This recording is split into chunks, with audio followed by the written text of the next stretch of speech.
नमस्कार दोस्तों, मैं हूं आंचल और आप देख रहे हैं द भारत शो। एल्विश यादव के कई ऐसे पुराने दोस्त हैं जो पहले उनके वीडियोस में नजर आते थे, लेकिन अब उनके तस्वीरों से भी वो गायब हो गए हैं। उन्हीं में से एक है कीर्ति मेहरा, जो एल्विश यादव की खास दोस्त हुआ करती थी, लेकिन दोनों के बीच में मनमुटाव हुआ, किसी बात को लेकर चीजें बिगड़ी और फिर दोनों अलग हो गए। कीर्ति मेहरा कई मौके पर यह दावा कर चुकी हैं कि वो एल्विश यादव के साथ रिलेशनशिप में थी, मतलब एल्विश यादव उनके बॉयफ्रेंड थे, लेकिन अब उन्हें क्लियरिटी नहीं है, उनके तरफ से कुछ पता नहीं है। ये चीज़ें काफ़ी दिनों से सोशल मीडिया पर चल रही थी। जब बिग बॉस में एल्विश यादव गए थे उस टाइम पर पीक पर थी, लेकिन फिर एल्विश यादव ने साफ कर दिया कि उनका किसी भी तरीके से कोई रिलेशन नहीं था, उनकी कोई गर्लफ्रेंड नहीं थी।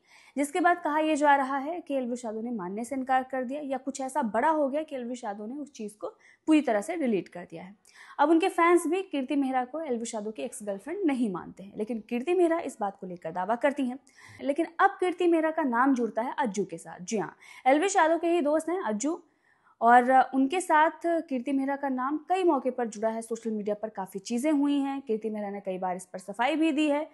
और अभी कुछ दिन पहले ही अज्जू की वाइफ ने तो इनडायरेक्टली काफ़ी कुछ कह दिया था। करवा चौथ पर ये पूरा मामला शुरू हुआ था उनकी वाइफ की तरफ से, और अभी भी इनडायरेक्टली कभी ना कभी वीडियोस आ ही जाती हैं।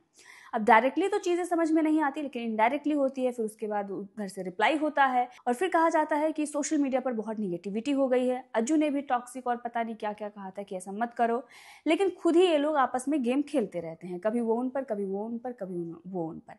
अब ये सारे जो आरोप लगते हैं कीर्ति मेहरा पर, इन्हीं सब आरोपों को लेकर वो पहुंची थी प्रेमानंद महाराज के पास।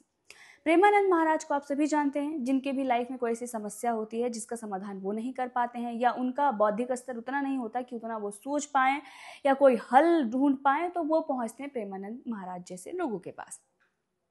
वैसे आज की दुनिया में बहुत सारे बाबा चल रहे हैं, बहुत सारे ढोंगी हैं, उनमें प्रेमानंद महाराज थोड़े तार्किक लगते हैं, थोड़े तार्किक, मतलब बाकियों में थोड़े सही लगते हैं कि वो थोड़े तर्क की बात करते हैं, और बहुत बड़ी कोई चमत्कार या किसी पूजा पाठ या ढोंग की बात नहीं करते, बल्कि जीवन जीने का सिंपल सा तरीका बताते हैं।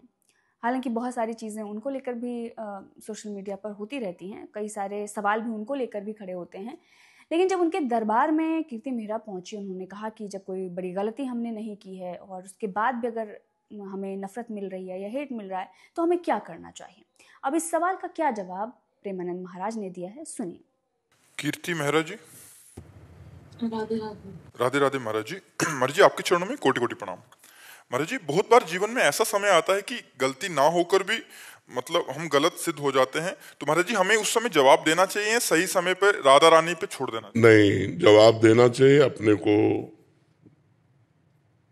सामने जो जैसी स्थिति है वो पर्दा रहित करना चाहिए। जैसे कोई हम पर आरोप लग रहा है तो हम उसको पूर्ण रूप से साफ साफ बता देते हैं। इसके बाद नहीं मानता तो राधा रानी पे छोड़ देते हैं।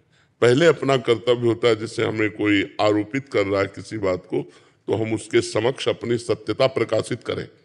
इसके बाद वो नहीं मान रहा है तो फिर श्री जी पर छोड़ देते हैं। इसके बाद भी हमको दंड मिल रहा है तो अपना प्रारब्ध मानकर भोग लेते हैं कि पूर्व का कोई प्रारब्ध है जो जबरदस्ती हमको आया है और इस रूप में दंड दे रहा है, जहां हमारा कोई अपराध नहीं, लेकिन मेरे अंदर जलन पैदा हो रही है, ऐसी चेष्टा हो रही, इसका मतलब मेरा कोई प्रारब्ध भोग है, पूर्व जन्म का कर्म है जो यहाँ आकर मुझे अपना परिणाम दे रहा है। 3 डिग्रियां इसकी रखनी चाहिए। पहली, सामने हम सत्य को प्रकाशित करें। दूसरी, प्रभु के ऊपर छोड़ दें। फिर भी नहीं संभला तो तीसरी, मेरा ही कर्म मुझे दंड देने के लिए इस रूप में आया है, इसलिए उसे सहन कर लेते हैं। हम सामने वाले से वैर विरोध नहीं करते हैं, ऐसा भाव रखना चाहिए। तो सुना आपने प्रेमानंद महाराज को, उन्होंने जवाब दिया कि कीर्ति मेहरा को ऐसे सिचुएशन में क्या करना चाहिए जब उन पर बहुत सारे आरोप लग रहे हों जो उन्होंने किया भी नहीं है। इस पर उन्होंने ये बताया कि आपको इस पर जरूर सफाई देनी चाहिए, इस पर आपको पलटवार जरूर करना चाहिए। अब देखना होगा इनडायरेक्टली जो अज्जू की वाइफ कीर्ति मेहरा पर कटाक्ष कर रही थी, जो आरोप लगा रही थी, इल्जाम लगा रही थी, क्या उस पर कीर्ति मेहरा उसी तरीके से जवाब देंगी या कुछ और होगा। आने वाले दिनों में बहुत चीज़ें जो हैं वो सोशल मीडिया पर देखने को मिलेंगी। हालांकि अज्जू की वाइफ ने भी अपना यूट्यूब चैनल बना लिया है, इन्हीं सब मुद्दों को लेकर कई सारे मुद्दों पर उन्होंने बात की है, अपने फैमिली की जो भी चीज़ें हैं वो दिखाती हैं, अपने बेटे को दिखाती हैं, और इसी से थोड़ा चैनल उनका ग्रो भी कर गया है। लेकिन अब जो है चीज़ें थोड़ी अच्छी चल रही हैं। तो शायद हो सकता है कि उन्होंने व्यूज़ के लिए और अपने चैनल को आगे बढ़ाने के लिए ये सारे हथकंडे अपनाए हों और कीर्ति मेहरा को उन्होंने सॉफ्ट टारगेट किया हो। कुछ भी हो सकता है, किसी को नहीं पता कि किसके पर्सनल लाइफ में क्या चल रहा है, लेकिन सोशल मीडिया पर किसी को इतनी जल्दी जज करना ठीक भी नहीं है। तो सबकी जो प्रॉब्लम्स हैं, सबकी जो समस्याएं हैं वो अलग अलग हैं। आई होप सबका समाधान हो ही जाए।